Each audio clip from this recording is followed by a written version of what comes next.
Hey, do you know there are more than 4,000 companies listed in stock market and it is very difficult to find out which one is best to invest.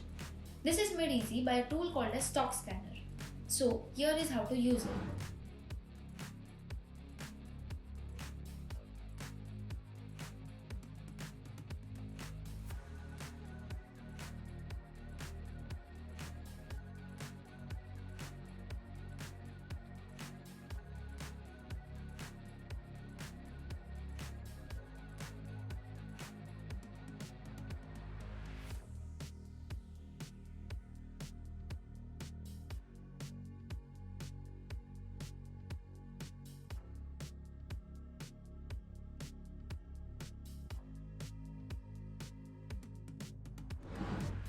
For more such informative content, follow MMT courses and download our MMT courses app now.